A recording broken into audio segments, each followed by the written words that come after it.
उन्होंने हमें प्राउड करवाया है कि proud to be Indian. First day से हमारा एम जो था उनका वॉर को स्टॉप करवाना है, और मैं अगर मेरी चांस अभी मुझे मिला तो मैं इसी टॉपिक पे बात करूंगा। काफ़ी दूर से हम लोग ट्रेवल करके आए हैं, स्पेशली हमारे प्राइम मिनिस्टर से मिलने के लिए। अगर हम इंडिया में रहते तो शायद मुश्किल होता शायद मोदी से इतना नज़दीक से देखने का और मिलने का, बट यहाँ एक अपॉर्चुनिटी है कि हम उनको बहुत पास से देखेंगे। और मैं आज यहाँ पे आया हूँ, ये हमारे प्राइम मिनिस्टर नरेंद्र मोदी जी यहाँ पर आए हैं। मैं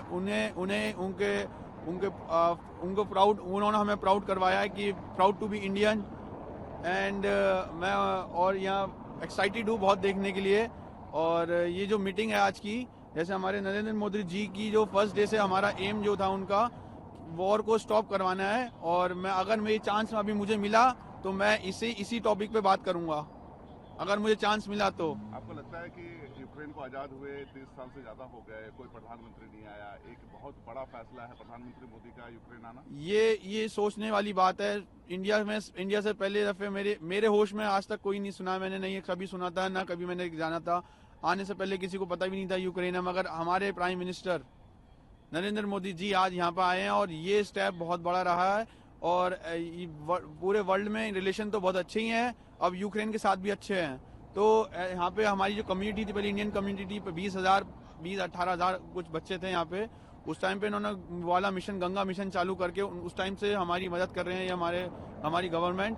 तो मैं थैंक यू सो मच बोलना चाहता हूँ। मैं भी जयपुर से आया हुआ हूँ, काफ़ी दूर से हम लोग ट्रेवल करके आए हैं, स्पेशली हमारे प्राइम मिनिस्टर से मिलने के लिए। और काफ़ी एक्साइटेड है हम लोग इस चीज़ के लिए, क्योंकि अगर हम इंडिया में रहते तो शायद मुश्किल होता शायद मोदी से इतना नज़दीक से देखने का और मिलने का, बट यहाँ एक अपॉर्चुनिटी है कि हम उनको बहुत पास से देखेंगे, और हो सकता है अगर बात करने का मौका मिला तो बात कर लेंगे। क्या बात करेंगे? पता नहीं, ये नहीं कह सकते क्या बात करेंगे, क्योंकि वो अभी नर्वसनेस बहुत ज़्यादा होगा। हम अपने प्राइम मिनिस्टर से मिल रहे हैं, बट होपफुली देखेंगे उस टाइम क्या होता है, कैसे वो शायद वही बात करेंगे तो हम लोग उसके अकॉर्डिंग रिप्लाई कर देंगे। ये बहुत बहुत ही हिस्टोरिकल मोमेंट है। 91 के बाद अब 33 साल के बाद कोई पहले प्रधानमंत्री हैं जो हमारे देश यूक्रेन आ रहे हैं, तो ये एक बहुत हर्ष उल्लास का माहौल है हमारे भारतीयों के बीच, क्योंकि करीब 900 दिन हो गए हैं इस लड़ाई को चलते हुए। अब इस पे वक्त आ गया है कि इसको खत्म होना चाहिए, क्योंकि या तो ये एस्केलेट होगी तो थर्ड वर्ल्ड वॉर की तरफ जाएगी, और नहीं तो इसको अभी बंद होना चाहिए। बंद कराने के लिए एक ही उम्मीद है हमारी कि मोदी जी आए और इनके बीच में सुलह कराएं। बहुत ही हर्ष उल्लास का माहौल है हमारे बीच में।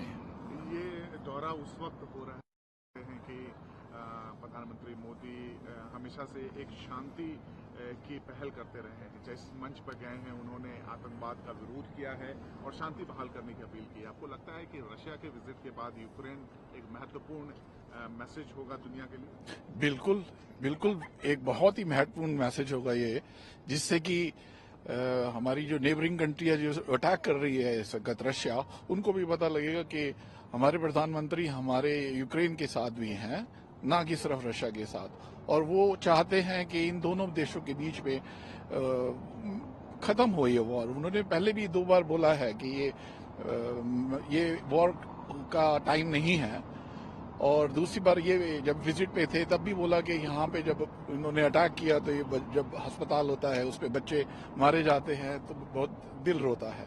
तो इससे साफ मैसेज मिलता है प्रेसिडेंट पुतिन को भी कि ये वॉर बंद कीजिए। और अब करीब 5.5-6 लाख लोग यूक्रेन की तरफ से मारे गए और इतने ही रूस की तरफ से, तो ये तबाही हो रही है, इसको बंद होना चाहिए।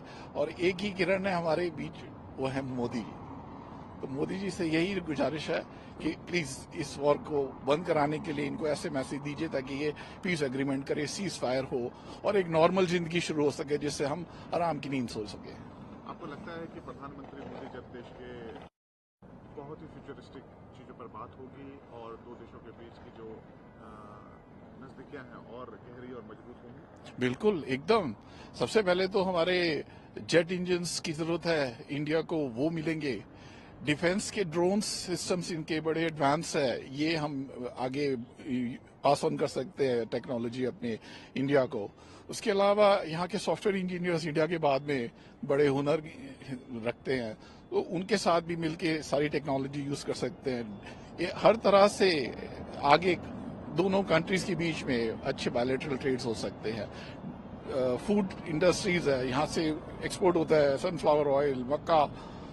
उसके अलावा यहाँ पे जब इतने सारे शहर बर्बाद हो चुके हैं, उसकी रीडेवलपमेंट के लिए यहाँ पे टेक्नोलॉजी चाहिए, लेबर चाहिए, तो वो इंडिया के पास है जो यहाँ पे आ सकती है। यहाँ पे लाखों की तादाद में लोगों की जरूरत होगी। मैन पावर की बात कर रहे हैं। उसके अलावा और भी साइंस टेक्नोलॉजी से रिलेटेड हमारे इश्यूज हैं जिनको हम आगे बढ़ा सकते हैं। तो बायलैटरल ट्रेड्स तो बढ़ेगा, बिल्कुल बढ़ेगा, और ये दोनों देशों के लिए अच्छी बात है। आप चाहते हैं कि मोदी जी से मुलाकात हो इस ट्रिप पे? ये तो बहुत हमारा सौभाग्य होगा कि अगर हमारे को मिल सके 1 मिनट भी उनका, क्योंकि इतने बड़े लीडर हैं वो, उनकी झलक देखने के लिए लोग तरसते हैं। तो हम इस बात को अपना सौभाग्य समझेंगे अगर उनसे 1 मिनट भी मिले या 2 मिनट भी मिले बात करने के लिए। आप हमारे व्यूअर्स को आप अपनी पहचान और अपना नाम बता दें। तो मैं संजय शर्मा, मैं यहाँ पे लारविन इंटरनेशनल कंपनी में डायरेक्टर हूँ और वार्डरोब सिस्टम्स हम लोग बेचते हैं और इंटीरियर डिजाइनिंग का काम है। मैं वैसे सॉफ्टवेयर इंजीनियर हूँ। कितने सालों से हैं आप? मैं 91 से 33, जब ये कंट्री इंडिपेंडेंट हुई थी तब से ही हूँ मैं यहाँ पर।